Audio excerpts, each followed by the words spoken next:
Assalamualaikum warahmatullahi wabarakatuh. Perkenalkan, kami dari kelompok 8 Psikologi Pendidikan C. Dengan anggota saya Rifki Fakihudin, NIM 2691100, Ayu Fadila, NIM 2691107, Inayati Rizki, NIM 2691115, dan yang terakhir Aisyah Fidi Astanti, NIM 2691128.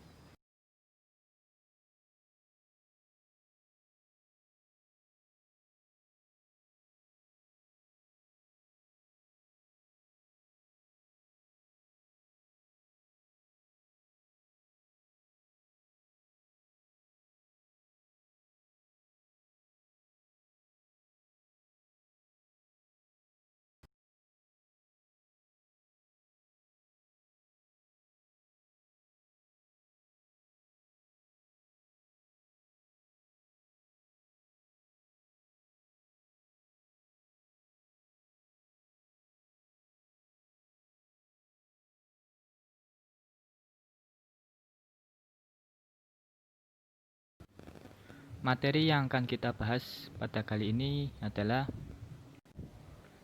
yang pertama, definisi anak kebutuhan khusus. Yang kedua, jenis dan karakteristik anak kebutuhan khusus.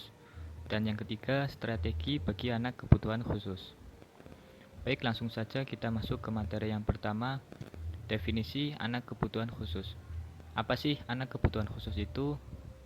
Jadi, anak berkebutuhan khusus adalah anak dengan karakteristik khusus yang berbeda dengan anak pada umumnya, tanpa selalu menunjukkan pada ketidakmampuan mental, emosi, atau fisik.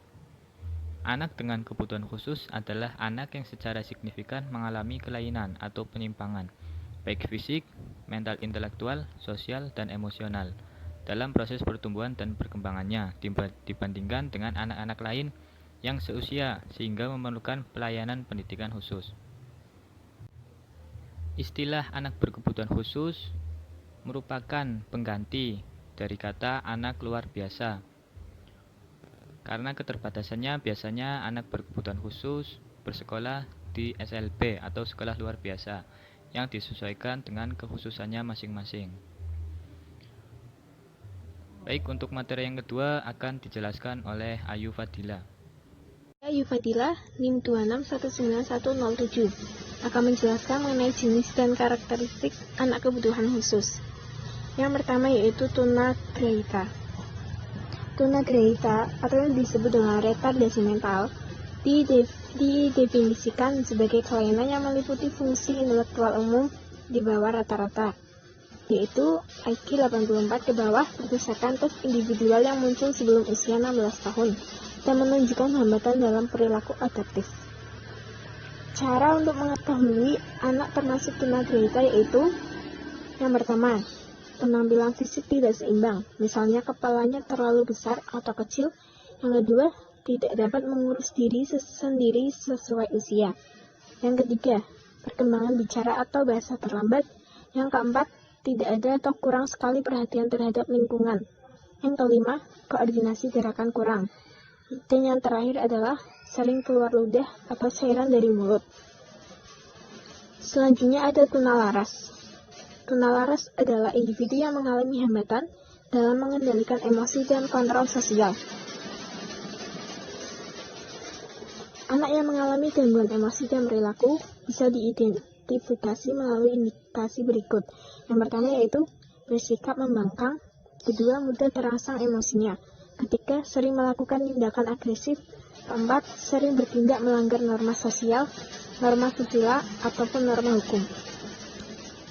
Selanjutnya ada tunarungu wicara. Tunarungu adalah individu yang memiliki hambatan dalam pendengaran, baik permanen maupun tidak permanen. Karena memiliki hambatan dalam pendengaran, individu tunarungu juga memiliki hambatan dalam berbicara, sehingga mereka biasa disebut dengan tunawicara. Identifikasi anak yang mengalami gangguan pendengaran sebagai berikut. Yang pertama yaitu tidak mampu mendengar. Yang kedua, terlambat perkembangan bahasa. Yang ketiga, sering menggunakan isyarat dalam berkomunikasi. Yang keempat, kurang atau tidak tanggap bila diajak bicara. Yang kelima, ucapan kata tidak jelas. Yang keenam, kualitas suara aneh atau monoton. Yang ketujuh, sering memeringkan kepala dalam usaha mendengar. Yang ke-8, banyak perhatian terhadap getaran. Ke-9, keluar nanah dari kedua telinga.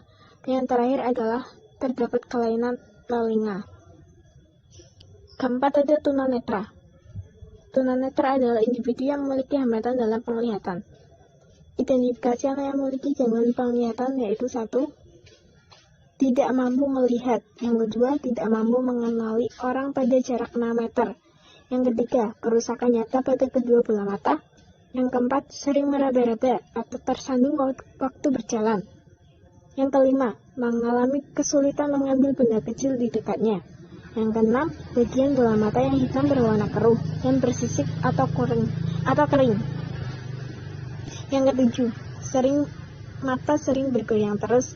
Yang kedelapan, nilai standarnya 6. Artinya bila anak mengalami minimal 6 gejala di atas, maka anak tersebut termasuk tunanetra.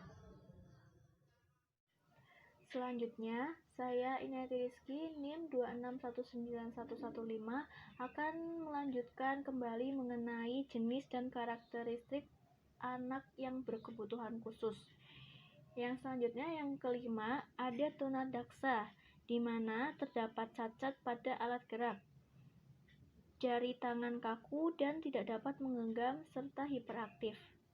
Lalu yang keenam adalah kesulitan belajar.